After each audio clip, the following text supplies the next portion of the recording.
What's up guys, this is Miasin. So I wanted to make a quick little video on all the cards that you're gonna have to kind of look into buying potentially right now if you want to just be ready for when the new set comes out, Infinite Forbidden. So I'm not gonna waste any more of your time. The first archetype that is going to be getting insane support will be Gimmick Puppet. So the new support, I don't know if you really looked into it. It's actually disgusting. The deck can FTK with 1 or 2 cards, depending on how it draws. I mean, the field spell is a 1-card FTK, and then it has some other 2-card FTK combos, but it's just gonna keep getting better and better over time. If you want the full core, right now it's super cheap for the most part. I think only Scissor Arms is like $5, which is the most expensive Gimmick Puppet card from what I've seen. Maybe Dark Strings is also worth something. I don't know. I don't think so, because a lot of these cards also have multiple printings, or they're just like super low rarity. So I don't think you should be spending too much money on a full core. That's assuming that you buy it right now. Yeah, all you really need right now is 1 copy of Bizdal, 1 copy of Jury Doll, and then 3 copies of Scissor Arms just to be safe, and then 1 Terror Baby. 3 Condolence Puppet, that's a big foolish burial, and anywhere between 1 to 2 copies of Argent Chaos Force. All the other Gimmick Puppet monsters that you need, they don't exist yet, so you don't really have to worry about anything else. And then for the extra deck, I want to say maybe like 2 copies of Dark String should be enough, and then 3 copies of Puppet of Strings just to be sure, 2 copies of Giant Grinder, 1 Gigantis Doll, and then 1 or 2 Chimera Dolls, and finally 1 Giant Hunter, but you're probably never going to be summoning it. So again, even the extra deck is super cheap, so you should be able to buy the full deck for almost nothing, especially if you already have hand traps. I even think the new cards will be super cheap as well. Alright, so another really good deck that's gonna come out in Infinite Forbidden will be Memento. This deck already exists at the current moment. I mean, just like Gimmick Puppet, it's just that it completely sucks. I don't know if you've seen my video that I uploaded like 2 days ago. This deck is nasty, and I have a spreadsheet video coming up soon, so stay tuned for that one. But yeah, this deck can beat like so many hand traps. It can beat Nibiru with 1 single card. It can beat Droll. Droll doesn't really do too much, even though you search like a lot. But yeah, the Mystical Sheep is the new main deck monster, and the new extra deck monster is Combined Conqueror. I don't think I have it here. I will be, there we go. It's this monster right there. You still have to buy the majority of the core right now. So you're going to need 1 Combined Creation if you want to play that deck, 1 Horn Dragon, and then 3 Tatsuno Toshigo, 3 Darkblade, 3 Anguish, and then 1 Gaddick, and anywhere between 1 to 2 copies of both Goblin and Mace. I think you should be fine even with 1 of each of these monsters, but if you really want to make a plate safe, you can buy just 2 copies of each of them. The full core is dirt cheap. Like, you can buy pretty much everything right now for nothing. And again, we are talking about a tier 1 deck, so, you know, for everyone who keeps saying, oh yeah, but Yu-Gi-Oh is pay to win and everything, there's so many really good competitive decks that you can play for super cheap, and these 2 decks are the best examples. I can make like a budget video, like top 10 best decks that are super cheap if you guys are interested. And by the way, for the spells and traps that you need, you also need 3 Memento Fusion. This card's a must, and then 3 Bone Party. Again, I think these cards are both cheap. Only 1 field spell, that should be enough. 1 shop card, and this card right here, the Fracture Dance. I mean, if you want to play it, you can. I would buy 1, but it's not like a super necessity. The Fiendsmith engine is also very hot, so if you want to be ready in advance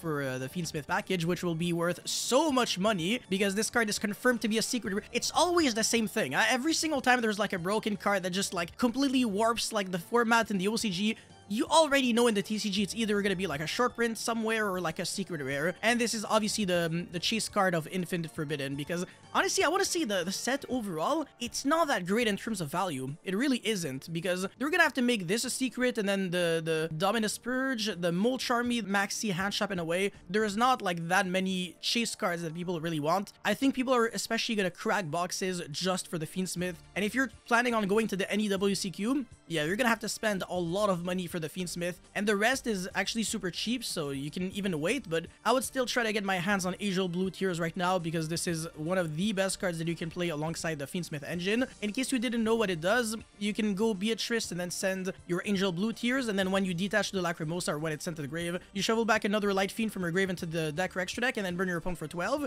And when effect damage is inflicted, you can banish Angel Blue Tears and then set any normal trap card from your deck to your field. It's absolutely cracked. It's pretty much like accessing any trap card without having to go into like transaction rollback and the trap card. And also, you're inflicting damage to your opponent while you're doing that. It's not like transaction rollback where you're wasting 4,000 life points, which makes you even like it makes you lose even harder in time. Another card that is really interesting that I think you should be looking into would be Rise to Full Height. I'm probably going to make a full video just on this card because it's a really cool OCG tech, but it's really nice against the Tenpai Dragon deck, so if you can just make Beatrice, you send that, and then you use it on your opponent's turn to target a monster that's going to leave the field, and then your opponent will basically no longer be able to attack. I think this card has seen play historically in the Tearlaments or like Paleozoic deck. Every single time there's a deck that can send cards from the deck to the grave, this card is always going to somehow see play for some reason. Anyways, Fabled Lurie, another another card that you need to get your hands on right now before it's too late. Otherwise, this card will skyrocket. It is the only monster that summons itself when it's discarded that can be searched off of the Fabled Tractus. White Dustin, this is a joke, but for some reason, a lot of people are taking this seriously as if it really mattered, but I don't think anybody is gonna try to go Unexpected Die to summon the White Dustin just so that they can go into the Link 1 and then summon the Fiendsmith from the deck. It doesn't even do anything. So, but if you don't like want to be behind, I guess you can buy 3 White Dustin and 3 Unexpected Die, but I don't even think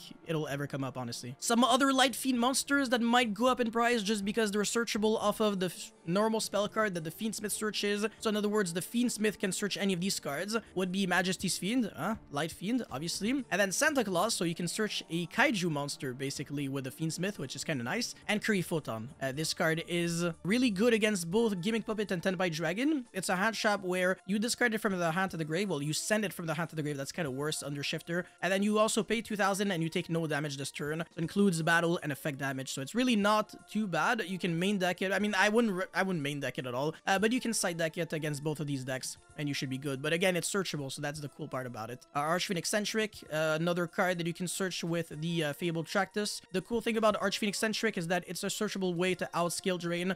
So if you are planning on beating Runic Stun, then you don't really have to try to hard draw Cosmic Cyclone and stuff. You can out like skill drain just by drawing the Fiendsmith or the normal spell card. So your engine can lead to an out to a Floodgate, which is really cool. Oh, and by the way, I forgot to mention that for the Memento deck, you also need the Twin Dragon, and another monster that will be played once we get the Fiendsmith engine will be the DDD Wave Hiking Caesar. The Unchained deck will also be gaining a lot in popularity, so if you want to buy the Unchained core right now, you can do so. I think the only somewhat expensive card is Yama, and even then, it's not even that much. Anyways, there's going to be another monster really interesting that's going to come out in Infinite Forbidden. It's a generic Link 2 monster. Top hat here, the Silhouette Magician. And can set any continuous trap from your deck to your field that has an effect to summon itself. So you can set the Silhouette or as a Rune or anything else that has a nice effect. Both of these cards I want to say are the best ones. Again, I'm gonna make a full video just on this engine because I think it's really interesting. It's seeing a lot of play in the OCG and a lot of play in whatever.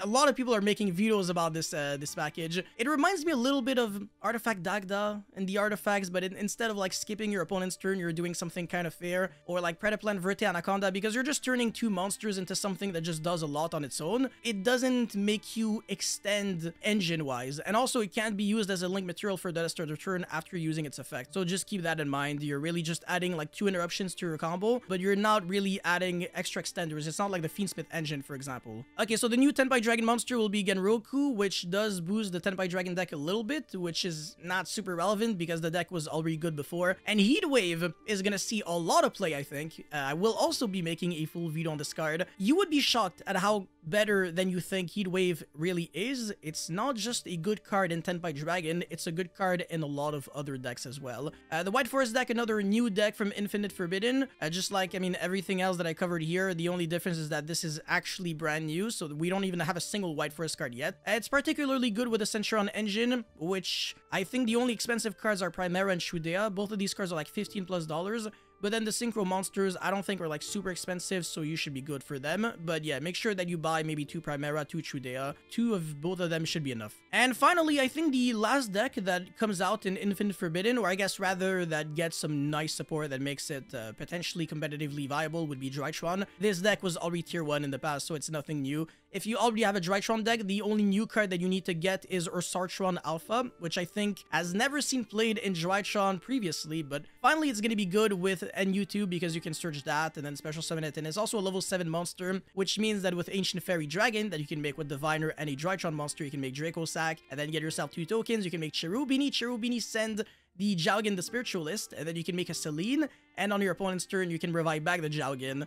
That's kind of filthy. And also, by the way, the Ancient Fairy Dragon was obviously searching the Secret Village of the Spellcasters. So it's like no spell cards, no special summon, and your Drytron engine puts up so many interruptions. The new Ritual monster is really good, and of course, this new main deck monster is insane. So yeah, you're gonna need like pretty much 3 copies of every single one of these cards if you want to feel safe. But not, I mean, Delta should be like a 1 of, Gamma is a 2 of, and then this monster is just a 1 of, but Zeta and Alpha are 3 ofs. And if you really want to play it safe, 3 Gamma should be good. The Ritual Monster is just a 1 of. The Mu Beta Fafnir is a 2 of. And then both Drytron Nova... no, sorry. Only Drytron Nova is a 3 of, and the Field Spell is a 1 of. There's also the Ritual Spell, but I forgot to put it in here for some reason. But yeah, that's all I really had to cover for this video, guys. Thank you so much for watching. Don't forget to like and subscribe, and I'll see you guys very soon. Peace.